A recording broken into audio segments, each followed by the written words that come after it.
Last lecture में हमने पढ़ा था प्रिज्म, और प्रिज्म के बारे में बहुत सारे क्वेश्चन भी हमने किए थे। आज हम पढ़ेंगे प्रिज्म के कुछ इंपॉर्टेंट नोट्स, और वी कैन से प्रिज्म में अगर डेविएशन एंगल है, या तो फिर एंगल ऑफ प्रिज्म है, या तो फिर एंगल ऑफ इंसिडेंस है, या तो फिर एंगल ऑफ इवर्जन है, ये चारों एक दूसरे के साथ कैसे रिलेटेड है। तो हमारा टॉपिक है आज का factor affecting angle of deviation. Angle of deviation, angle of deviation क्या लिखा था हमने? डेल। क्या लिखा था हमने? डेल। मतलब कौन कौन से फैक्टर है, या तो फिर हम बोल सकते हैं ऐसी कौन सी चीज है जो क्या करेगी, एंगल ऑफ डेविएशन को अफेक्ट करेगी। सबसे पहले है, नोट डाउन करते जाना, सबसे पहले है refractive index. Refractive index of prism. सबसे पहले क्या है? Refractive index of prism. अब इसमें क्या होगा? If refractive index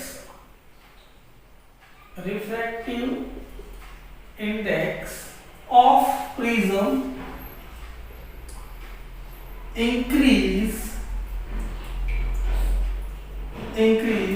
then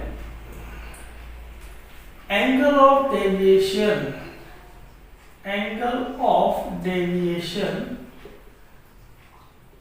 also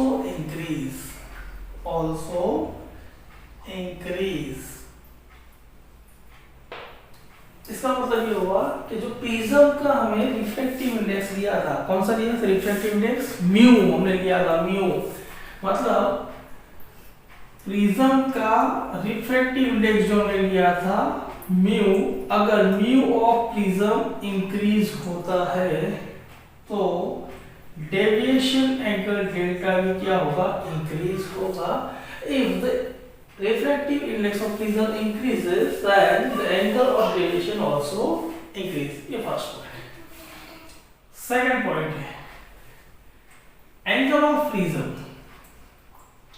क्या है? Angle of prism. अब एंगल ऑफ प्रिज्म कैसे अफेक्ट करेगा? If the angle of prism increase, angle of prism increase, then angle of deviation also increase। Angle of deviation also increase। इसका मतलब क्या हुआ कि एंगल ऑफ प्रिज्म क्या था हमारा? एंगल ऑफ प्रिज्म था हमारा A। If A increase, then delta मतलब angle of deviation also increase. ये दो पॉइंट हो हमारे पास। एक फैक्टर अफेक्ट कौन सा कर रहा है? रिफ्रैक्टिव इंडेक्स ऑफ प्रिज्म, और दूसरा एंगल ऑफ प्रिज्म। ये दोनों फैक्टर अफेक्ट कर रहे हैं। इसको फटाफट नोट डाउन करो। और भी दो फैक्टर है जिसके बारे में हमें पढ़ना है। एक हुआ रिफ्रैक्टिव इंडेक्स ऑफ प्रिज्म, और दूसरा हुआ एंगल ऑफ प्रिज्म। इसके अलावा भी और दो है जिसके हमें पढ़ना है। इसको फटाफट नोट डाउन कर लो ताकि आज के दो में आपको लिखवा दूं।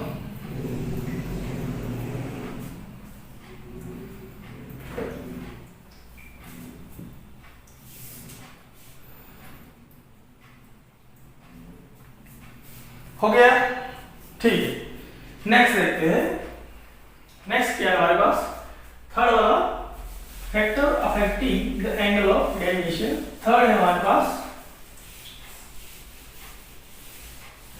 वेवलेंथ।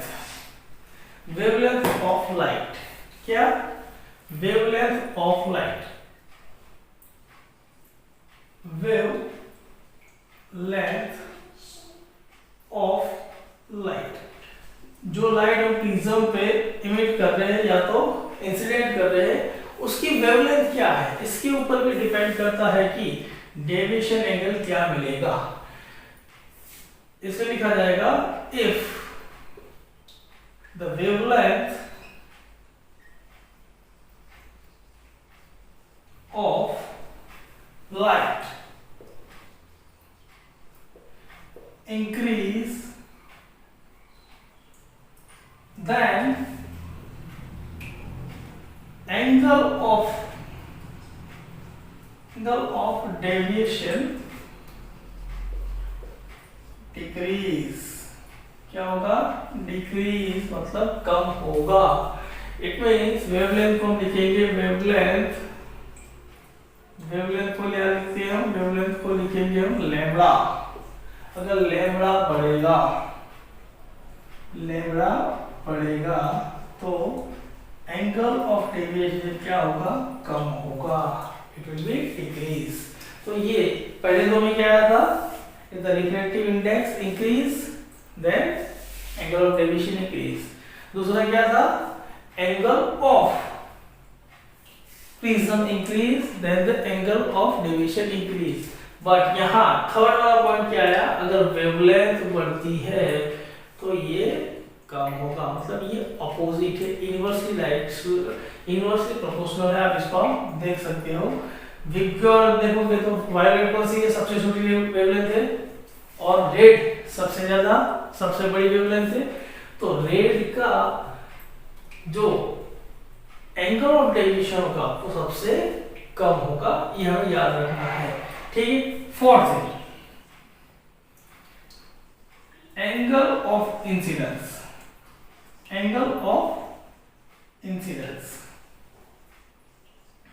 मतलब आई. अब ये कैसे अफेक्ट करेगा? एंगल ऑफ इंसिडेंस ये कैसे अफेक्ट करेगा? तो इसको समझने वाली बात ये है कि जैसे जैसे आप एंगल ऑफ इंसिडेंस बढ़ाते जाओगे,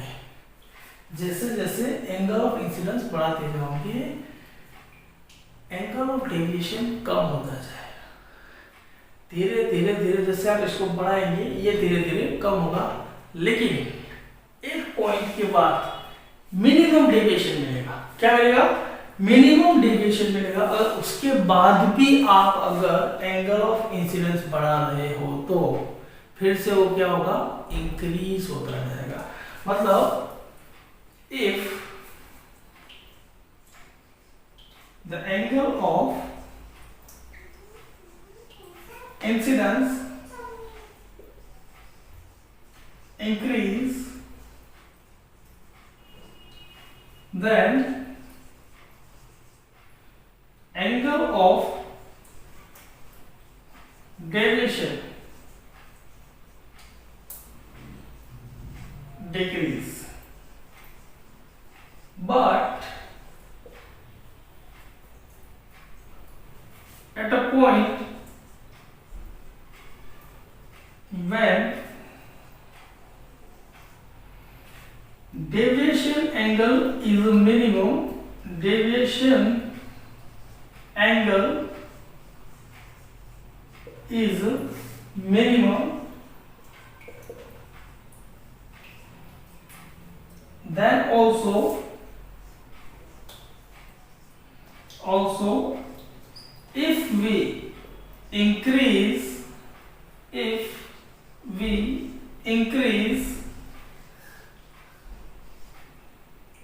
angle of incidence, then angle of deviation will increase. इसका मतलब ये हुआ कि जैसे जैसे एंगल ऑफ इंसिडेंस आप इंक्रीज करेंगे, पहले तो डेविएशन एंगल क्या होगा? कम होता जाएगा. लेकिन जब उसकी वैल्यू मिनिमम हो जाएगी, उसके बाद भी अगर आप इंसिडेंट एंगल को इंक्रीज कर रहे हैं तो आपको क्या मिलेगा? फिर वो डेविएशन एंगल क्या होगा? बढ़ता जाएगा. मतलब पहले जब तक डेविएशन एंगल मिनिमम नहीं आता है तब तक वो डिक्रीज होगा, then after it will be increase. मतलब इसको अगर ग्राफ से देखा जाए तो ग्राफ इस तरह से बनेगा हमारे पास. मान लो कि हमारे पास ग्राफ है, यहाँ डेविएशन एंगल दिखा रहा है, यहाँ आई मतलब इंसिडेंस एंगल इस तरह से इंक्रीज हो जाए. तो ग्राफ ऐसे बनेगा. जैसे जैसे आपका इंसिडेंट एंगल बढ़ता जाएगा वो डिक्रीज होता जाएगा, डेविएशन एंगल का डिक्रीज, लेकिन एक मिनिमम एंगल के बाद क्या होगा, ये ऐसे बढ़ जाएगा। इस तरह से आपको ग्राफ मिलेगा। मतलब यहाँ पर ये जो लाइन है, यहाँ डेल मिनिमम मिलेगा आपको और यहाँ इंसिडेंट रे आए, लेकिन इससे ज्यादा अगर आपने इंसिडेंट एंगल को बढ़ाया तो फिर ये ऐसे बढ़ जाएगा। तो ये 4 कैरेक्टरिस्टिक्स है। इसके बारे में थोड़ा डीप में पढ़ेंगे किस तरह से ये होता है। तो सबसे पहले ये नोट डाउन कर लो 2 पॉइंट, उसके बाद हम ग्राफ के ऊपर थोड़ा आगे बढ़ते हैं।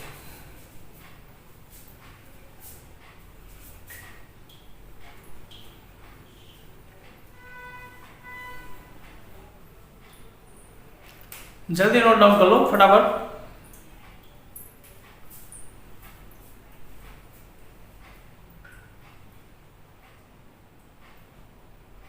कर लिया?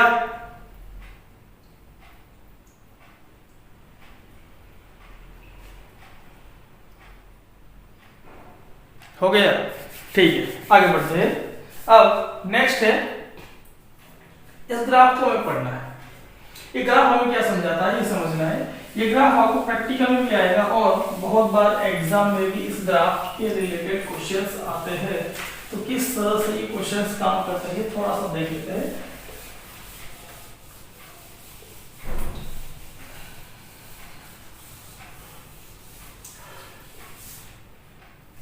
देखिए, हम फिर से ग्राफ बनाते हैं। ये है हमारा एंगल ऑफ डेविएशन और इधर की साइड है एंगल ऑफ इंसिडेंस। यहाँ डेल इस तरह से इंक्रीज हो रहा है, मतलब यहाँ 0 है। यहाँ एंगल ऑफ आई मतलब इंसिडेंस रे एंगल यहाँ इंक्रीज हो रहा है और ये इसका है 0। अब ग्राफ आपको इस तरह से मिलेगा, समझ रहा है? यहां से ऐसे स्लो होगा, लेकिन एक पॉइंट के बाद क्या होगा, एक पॉइंट के बाद वो इस तरह से आगे बढ़ जाएगा और ये थोड़ा सा राइट की ओर होगा। फिर से बनाते हैं। अच्छा,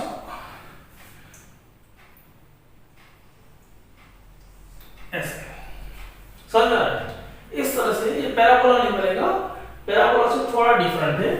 यहां पर ये पॉइंट पे मतलब इस जगह पे आपको डेल्टा की वैल्यू क्या मिलेगी, मिनिमम, ठीक है। और यहां आपका इंसिडेंट एंगल मान लो के है आई, ठीक है। एक वैल्यू आपको यहां से मिलेगी। जैसे जैसे आप इंसिडेंट एंगल को बढ़ाते जा रहे हो, यहाँ वैसे क्या हो रहा है, डेल्टा की वैल्यू मतलब डेविएशन एंगल की जो वैल्यू है वो क्या हो रही है, मिनिमम होती जा रही है, धीरे धीरे नीचे आती जा रही है। एक पॉइंट ऐसा आएगा जहां पर मिनिमम होगी, उसके बाद भी अगर आप इंसिडेंट एंगल को बढ़ा रहे हैं उसके बाद भी, तो फिर क्या होगा, ये वैल्यू बढ़ती जाएगी और बढ़ते बढ़ते बढ़ते ऐसे आगे निकल जाएगी।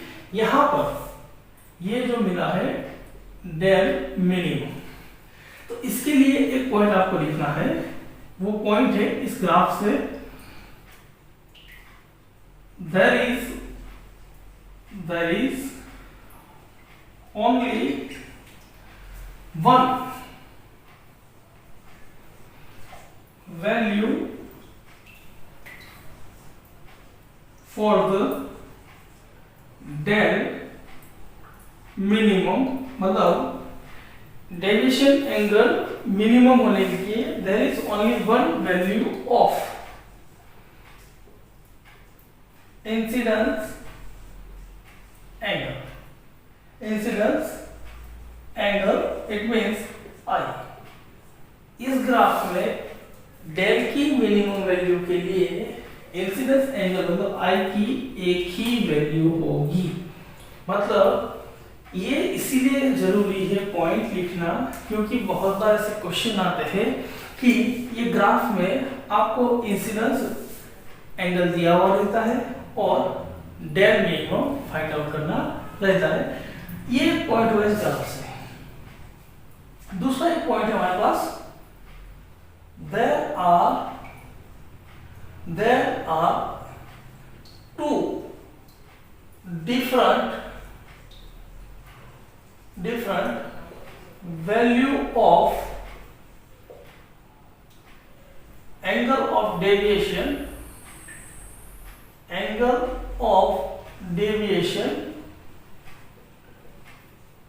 for the same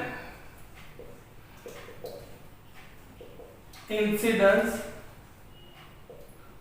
There are two different value of incidence angle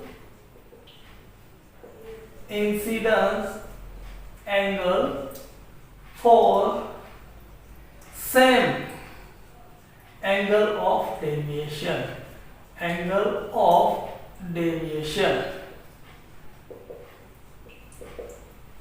Except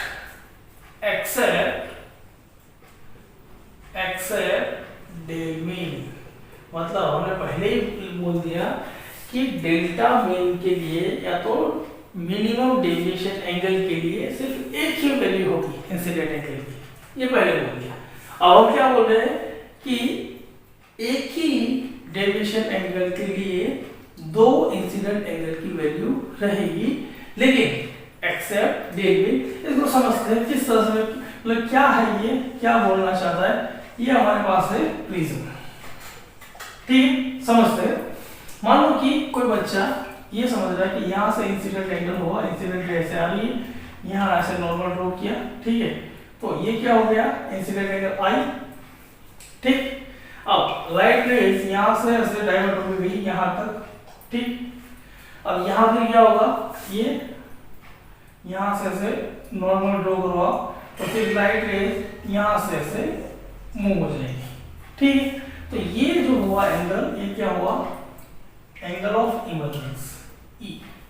लेकिन लाइट रेज को अगर देखा जाए तो इसका ओरिजिनल पाथ अगर देखा जाए तो इस तरह से, और यहाँ इसका ओरिजिनल पाथ देखा जाए तो ये एंगल हुआ डेल्टा, ये एंगल क्या हुआ, डेल्टा, मतलब एंगल ऑफ डेविएशन।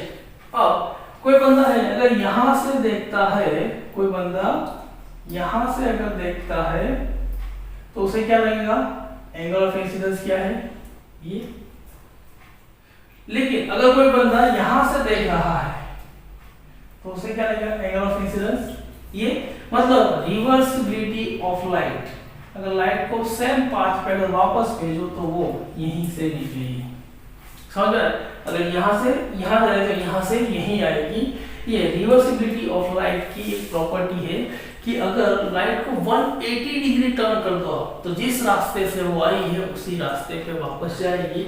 मतलब मान लो कि यहाँ जो बंदा देख रहा है उसके हिसाब से angle of incidence is equal to 30 degree celsius, और इसके हिसाब से angle of emergence e is equal to 45, ठीक।